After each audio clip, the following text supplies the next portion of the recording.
105mm gun we've seen earlier and we'll see again driving around the museum. In case countries that have built the Type 59 would like to upgrade to the classic L7 gun. So it's one of these ones that was taken to trade fairs, touted around as if to say, would you like to come and have your type tanks upgraded to this standard. I don't think it's sold particularly well, so after a certain amount of time, Royal Ordnance kindly gave the vehicle to the Tank Museum. One thing you'll notice is typical of the Chinese vehicle, they seem to be a lot better made than their Russian equivalents. If you park that next to a T-54, although they look very similar, the finish on the Chinese tank is usually a heck of a lot better. Powered by a V12 engine, a V12 diesel in the back, it's crosswise mounted at the back, exactly the same really, except it's a licence-built version as the T-54's original engine.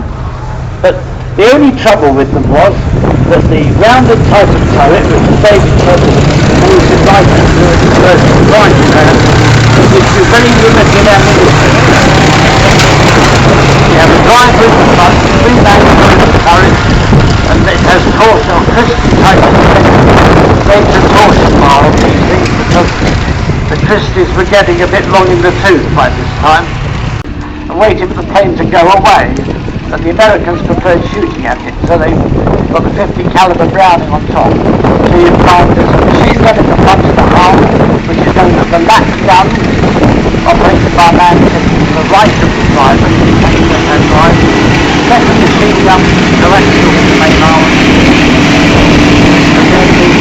To use the word panic, it may well have been because the turret was jammed, and it was handed over to the Tank Museum after evaluation by British School of Tank Technology back in 1951.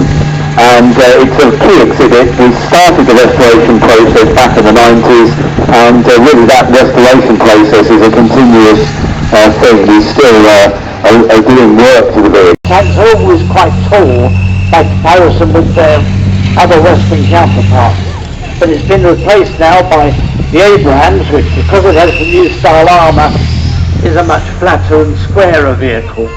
So really, even the M60, and the M60 is the last of its line.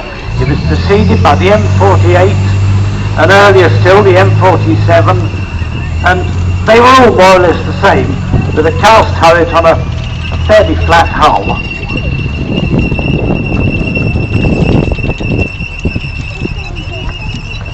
Those of you who've got the right angle on the tank, or you'll see when it moves off again in a moment, very big boat-shaped hull. So mentioning, as we said before, about mines, it's actually got a rounded hull underneath. Again, the idea to dissipate blast. But still in service all around the world. 15,000 M60s were built. So they're still in service. For example, if you've been watching the news, the Turkish army has a number sitting on the border with Syria at the moment. Now the next vehicle coming in, this is one of those vehicles that we're quite keen to point out is not a tank. This is a mobile artillery piece, and it's called the M110 artillery piece, and this particular one carries a weapon grade 8-inch gun on the top, or in modern parlance about 203mm.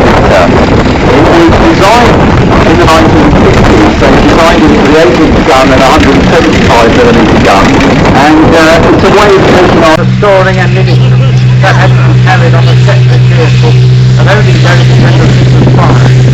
So they're not really a front-line vehicle at all, they operate more behind the line. Now this absolute whopper that's coming on now, this vehicle is something called the M103, which was a tank that dates back to the 1950s. And it's a tank that was designed at the height of the Cold War. It was when the Western nations were really worried about the bigger Russian tanks, the JS-3, the T-10 tanks. And in America, they designed this huge vehicle, enormous cast turret, you can see on the top there. And in Britain, of course, we designed the Conqueror tank just at the same time. And the idea behind these tanks was really to have a super heavy, well-protected tank with a massive 120mm gun. This is the same gun that's on our Conqueror tank. And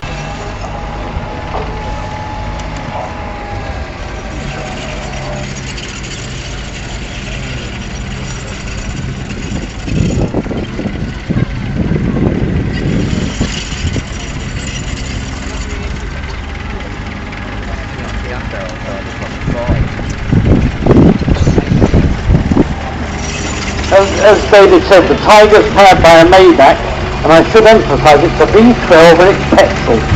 Most people think that all the German tanks had diesel engines in, they didn't. The majority actually had petrol engines in. And it's situated in the back of the transmission, which is a pre-selector, is in the front. Tanks ever made. This is the British Centurion tank that was first, the stipulation for it was put out in 1943. They decided back then at the time that reliability was going to be the first priority, because we were fed up in Britain of making tanks that seemed so unreliable considered, compared to American tanks and certainly the German tanks as well. And they put firepower above protection and protection over mobility. These are all things that make up tanks. And the Centurion, they seem to get it right. They've got a fantastic engine in the back. That again was the Meteor engine, as we call it. Tank anyway, which was their T64. And originally the T64 had a horizontally opposed diesel engine, based shuttle sail, diesel design, but it took a long time to get that tank sorted out. T72 is far more practical, and they're in service everywhere, all over the world. You'll notice it's got side armour panels sticking out. When it's going along, they're mainly facing forward, and there they are to protect the suspension to some extent from sort of ammunition that can give you a premature explosion if you're not careful. So that's why it's carried.